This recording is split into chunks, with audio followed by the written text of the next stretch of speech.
when it comes to the three-phase transformers, we can say that we use multiple single-phase transformer windings and connect them in different possible connections like this in star-star or star-delta or delta-delta configuration or delta-star configuration.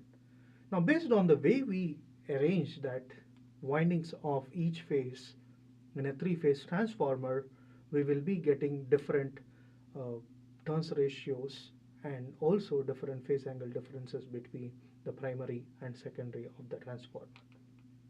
So we have discussed in our classes that depending on the type of the three-phase transformer configuration, the per phase equivalent representation of the three-phase transformers is this.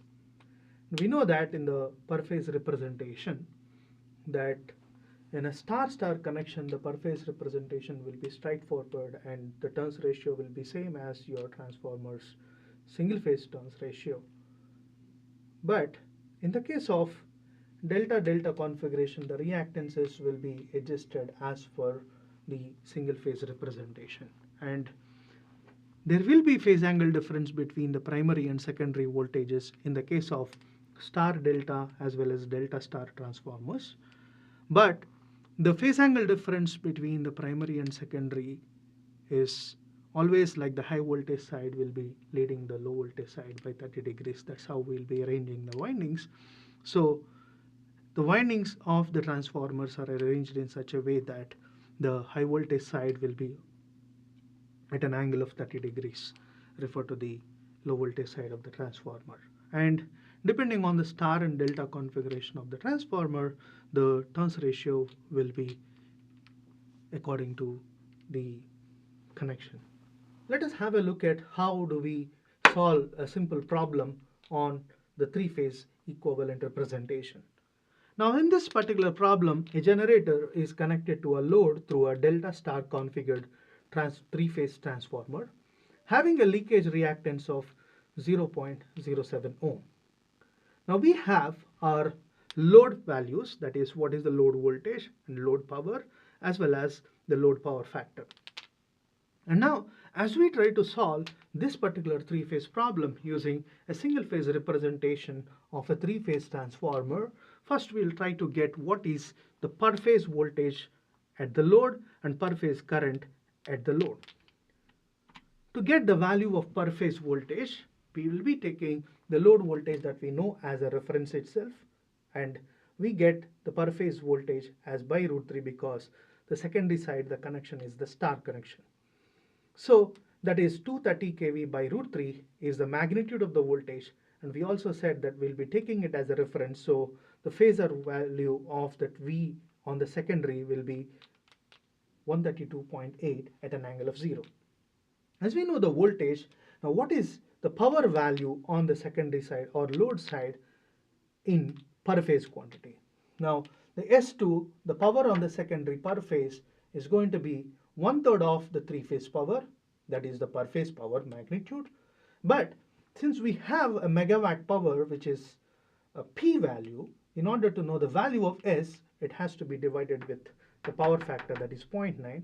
And this power will be at an angle of 25.854, which corresponds to the power factor of 0.9. So now we have power per phase on the secondary side.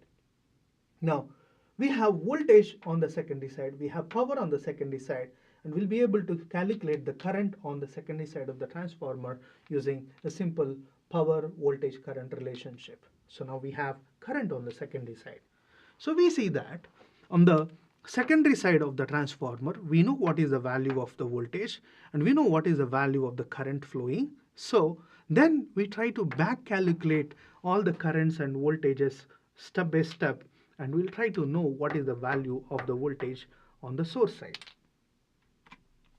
In order to do that, first we'll start with our current on the secondary side of the transformer. Now if you know the current on the secondary side of the transformer, the current on the primary side will be lagging the secondary side current by 30 degrees, as we have the phase angle difference here. Now it will be lagging 30 degrees, And you may say that, okay, fine, even the voltage will be lagging 30 degrees. Yes. So the point to be noted here is that in the case of a transformer, the voltage and current on the primary side will have a phase angle. If they have a phase angle, the phase angle difference between voltage and current on the primary will be exactly same as the voltage and current on the secondary side. So that is why the voltage on the primary and current on the primary will be lagging the voltage and current on the secondary. So that is how we have the current will be lagging. And then the turns ratio, if you look at the particular number, 1 is to 10 power 10 root 3.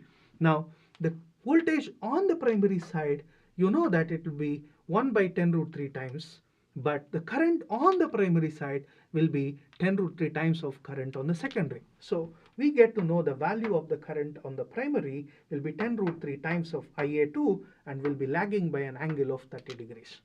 Now if you substitute the value of Ia2 that we have, then we'll be able to get what is the value of Ia1 on the primary side.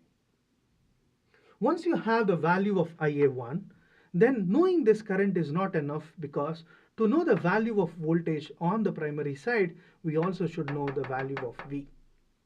Now before we get to know the value of V, it's better to calculate what is V dash. And V dash can be calculated from our V on the secondary side, and it will be just lagging by 30 degrees. So we know that the value of V dash is voltage on the secondary side, but it will be lagging by 30 degrees. So just add an angle of minus 30 degrees. That will give you the value of V dash. Once we have the V dash, then from V dash, if you want to know value of V, then it will be 1 by 10 root 3 times of V dash itself. So we have our V is 1 by 10 root 3 times of V dash, that is according to the turns ratio. That will give us the value of V for us. So as we have the value of voltage here, then the voltage on the primary side, that is VA1N1, is going to be voltage V plus the drop on the primary side as per the reactance we have. So that is V plus the current that is flowing on the primary multiplied by that reactance will give us the value of the voltage on the primary. So now we know the value of voltage on the primary and current on the primary. We can also get what is the power that is coming from the primary. So that is simply S1, that is power on the primary per phase, is voltage on the primary multiplied by current on the primary. So we have that two numbers and we can calculate that.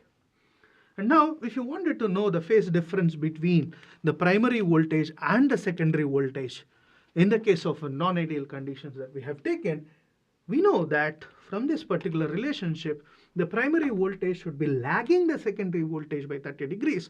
But as we have some kind of reactance and the non-ideality being incorporated, that is when we have slightly lesser than 30 degrees of phase angle difference between the primary and secondary here. Similarly, you can also see that the power difference between the primary and secondary, where you will be able to calculate that the efficiency of the transformer.